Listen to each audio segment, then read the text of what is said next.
Alright, what's good, y'all? It's your boy JP. I'm back with another video.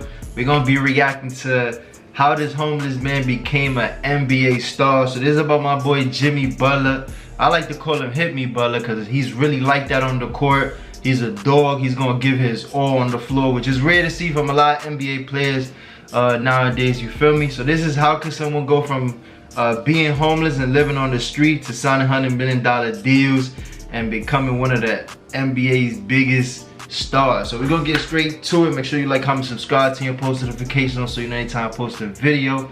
And yeah, let's get to it. 1. This man made it to the NBA even though he was homeless. How could someone go from living on the street to signing $100 million deals and becoming one of the NBA's biggest stars? Well, this is the story of Jimmy Butler. Jimmy's the last person you'd expect to have been homeless, because he was just an innocent kid growing up in one of Texas's richest cities. But at just 13 years old, his life came crashing down.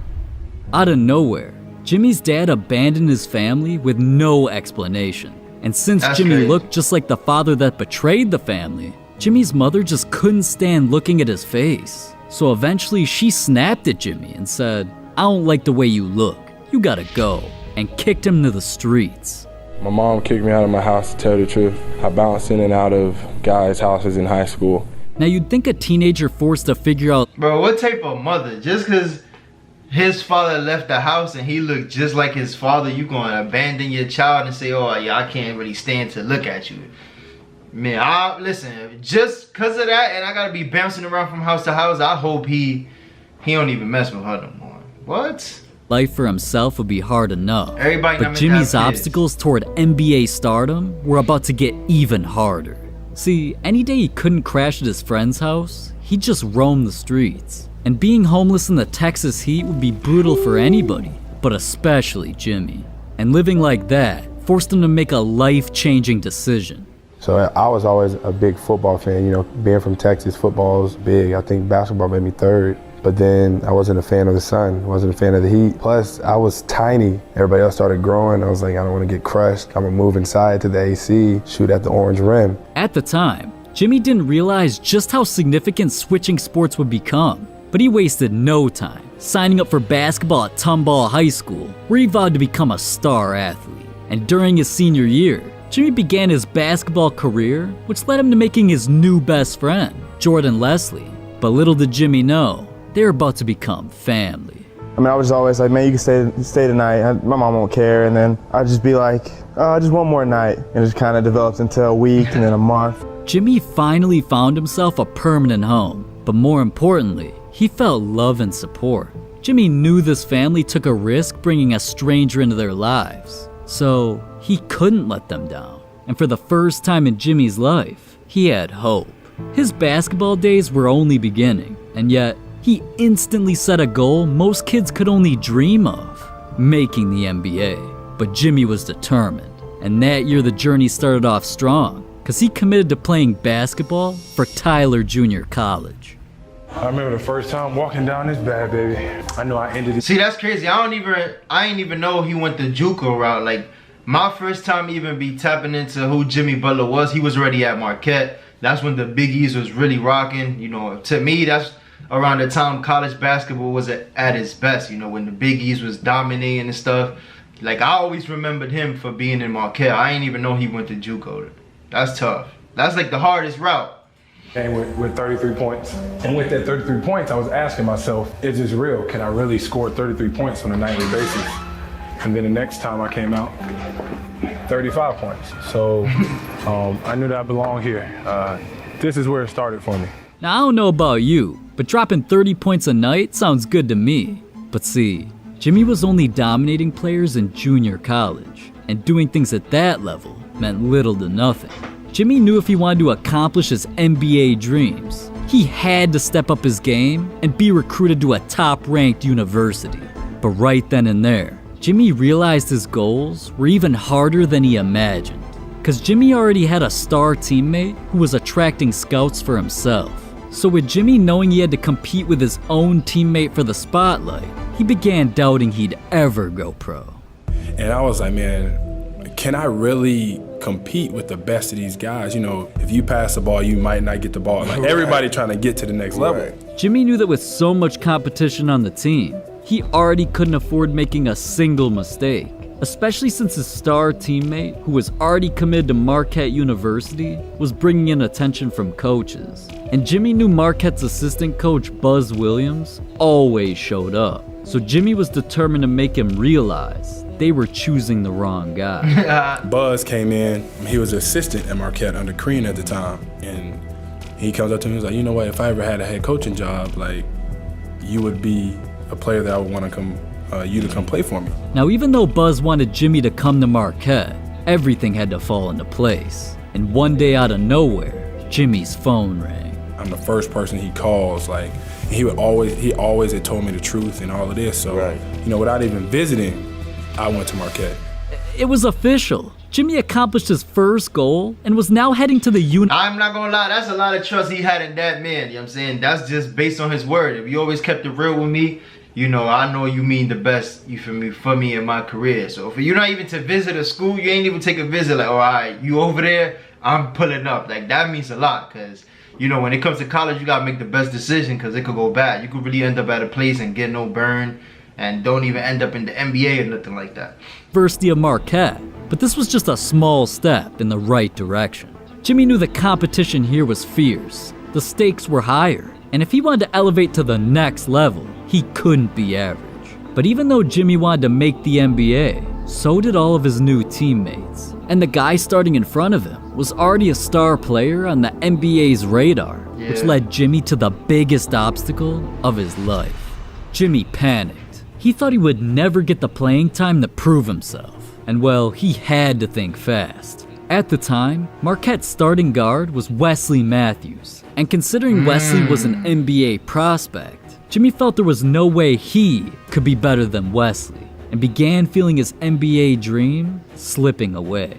But see, Jimmy wasn't recruited to Marquette for no reason. Coach Buzz knew the potential Jimmy had and forced him to work harder than all of his teammates. At times, Jimmy was forced to show up for extra drills at 5:30 in the morning. The workouts Jimmy pushed through were inhumane. But secretly, this was all a part of Coach Buzz's master plan to get Jimmy to the big league. He knew Jimmy's story and his goal of making the NBA, so Buzz wanted to be the reason he got there. But ironically, all that extra work nearly made Jimmy quit basketball. Like, I was always like, I want to come home. I want to transfer. Like, because he was so hard on me. Like, I was so far away from home, you know, homesick. I'm still a kid. He wanted to go home because I was extremely difficult in coaching him, because I thought that he could evolve into being a guy towards the end of the year that could help us. Jimmy didn't know it yet, but being pushed that hard was about to be his biggest blessing.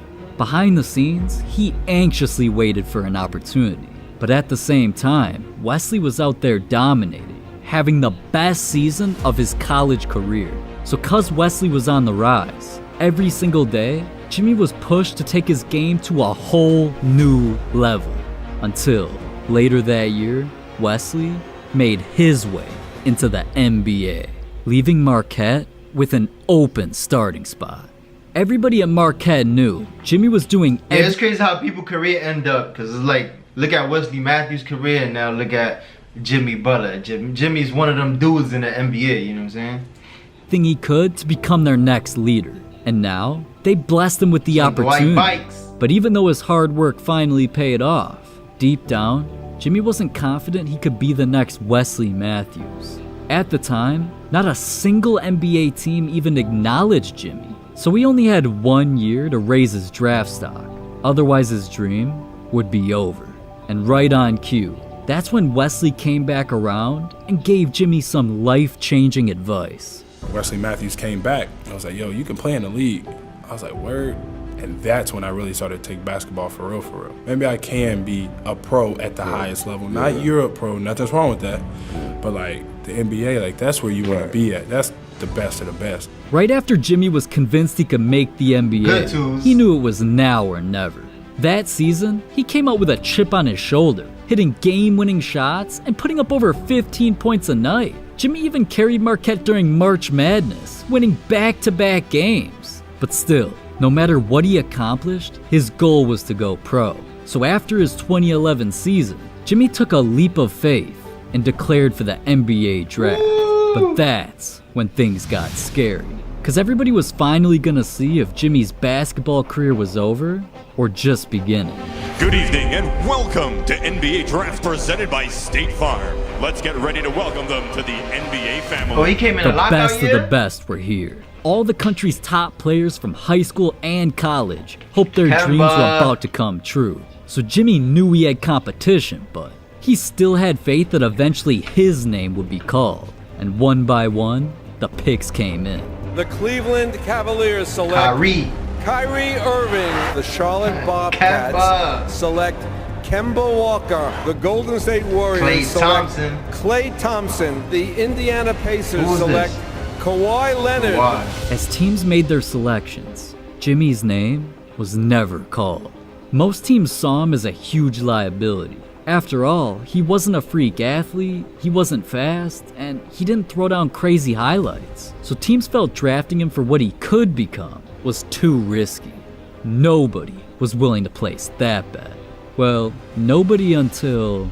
With the 30th pick in the 2011 draft, the Chicago Bulls select Jimmy Butler from Marquette University. I instantly burst out into tears with my mom because all the people that tell me that I wouldn't amount to anything, that I wouldn't get my degree, I wouldn't go to college, I couldn't be an NBA player. But more than anything, it was I proved myself right. I could care less about proving them wrong. Now with Jimmy officially becoming an NBA player, he realized just making the league actually wasn't the dream after all. It was just a step towards an even bigger goal.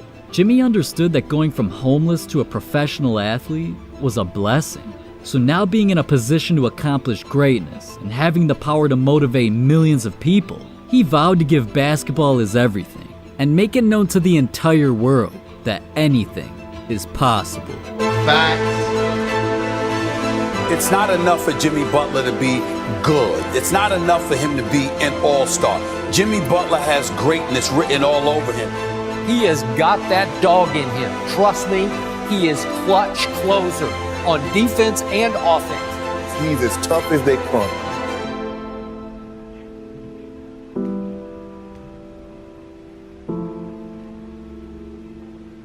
Man, that was really crazy. I didn't even expect that, you know, as far as just the whole mom stuff is bothering. For you to just abandon your child because he looked like his father is just wild. And just the whole journey, like he wasn't the best, you know, he wasn't the one everybody was counting for. Even when he went to Marquette, you know, Wesley Matthews was a dog. You know, there was a lot of people, I forgot what dude's name, what was it, Johnson, something like that. I know Dwight Bikes was there. So it was some few people there on that team, but just for him to rise to the occasion, you know, Chicago Bulls taking you know, just that bet on him, like, yeah, I think he could be something, and eventually he is. You know, he got a better career than a lot of people, you know, even expected him to. I just wonder, I mean, I could see now the reason why he's even a dog on the court, because he had a lot to prove to everybody, you know, like people was doubting him. It's just his whole situation. So he definitely played with a chip on his shoulders. I'm not sure there's too many players in the league right now that go as hard as Jimmy Butler, you feel me? He's gonna give it his all, you know, on an in and out basis. I just wonder what's his relationship with his mother nowadays, you feel me? Because for you to like just abandon your child like that, I wonder how he feel now that he made it to the NBA. You know, thank God for his teammate and his parents to even take him in, because listen, a lot of parents ain't about to take nobody else. You know, it's already hard, you know, having your own children and trying to feed them and, you know, take care of them. And so take care of somebody else, you know, that shit hard as fuck. So shout out to them. But this one's a great one. Make sure you like, comment, subscribe. Let me know your thoughts in the comments. And to the next one, I'm off this. Oh!